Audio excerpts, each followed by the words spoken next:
Weather updates. మన రెండు తెలుగు రాష్ట్రాల్లోనూ కూడా ఇప్పటికే అక్కడక్కడ కూడా వర్షాలు కురుస్తున్నాయి. ఇక ఈ వర్షాలతో పాటు పొగమంచు మరియు చలి తీవ్రత కూడా ఎక్కువగానే ఉంది. ఈ నేపథ్యంలో మరొకసారి రెండు తెలుగు రాష్ట్రాల్లోనూ కూడా ఈ జిల్లాల్లో ఈరోజు వర్షాలు కురుస్తాయని వాతావరణ శాఖ అయితే సూచిస్తుంది.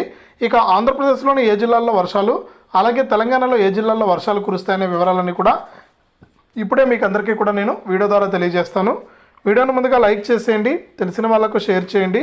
ఇలాంటి మరెన్నో వీడియోల కోసం ఇప్పుడే మన ఛానల్ సబ్స్క్రైబ్ చేసుకుని పక్కనే వచ్చే గంట పైన కూడా నొక్కండి. అప్పుడే అందరికంటే ముందుగానే ప్రతి వీడియోను కూడా మీరు మిస్ అవ్వకుండా మన ఛానల్ ద్వారా తెలుసుకుంటారు.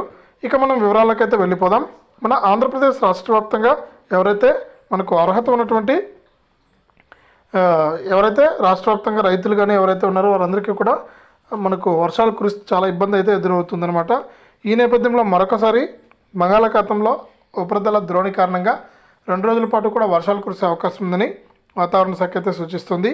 ఇక ఆంధ్రప్రదేశ్లోని ఏ జిల్లాల్లో చూసుకుంటే ఇప్పటికే మనకు రాయలసీమ జిల్లాలో, మనకు ఉత్తర కోస్తా జిల్లాల్లో అయితే ఆకాశం మేఘావృతమై ఉందన్నమాట. ఇక ఈ నేపథ్యంలో మనకు మరొకసారి వర్షాలు కురిసే అవకాశం ఉందని వాతావరణ శాఖ అయితే సూచిస్తోంది.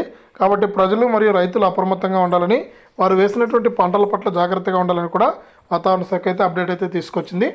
ఇది ఏపీలో మనకు వర్షాలకు సంబంధించి వచ్చినటువంటి అప్డేటు. ఇక తెలంగాణ విషయానికి వస్తే తెలంగాణలో కూడా మనకు అక్కడక్కడ కూడా వర్షాలు అయితే కురుస్తున్నాయి. ఇక ఈ వర్షాలతో పాటు ప్రధానమైన సమస్య చూసుకుంటే మనకు పొగమంచు అనమాట. ఈ పొగమంచు కారణంగా ఇప్పటికీ అనేక ప్రమాదాలు అయితే జరుగుతున్నాయి.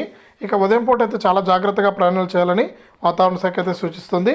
అలాగే వర్షాలు కూడా మనకు పడుతున్నాయి కాబట్టి అక్కడక్కడ కూడా మనకు రాష్ట్ర వ్యాప్తంగా లేదు కానీ అక్కడక్కడ కూడా కొన్ని జిల్లాల్లో వర్షాలు కురుస్తున్నాయి కాబట్టి మనకు రైతులు ప్రజలందరూ కూడా అప్రమత్తంగా ఉండాలని వాతావరణ శాఖ అయితే సూచిస్తుంది. ఇది రెండు తెలుగు రాష్ట్రాలకు సంబంధించి తాజా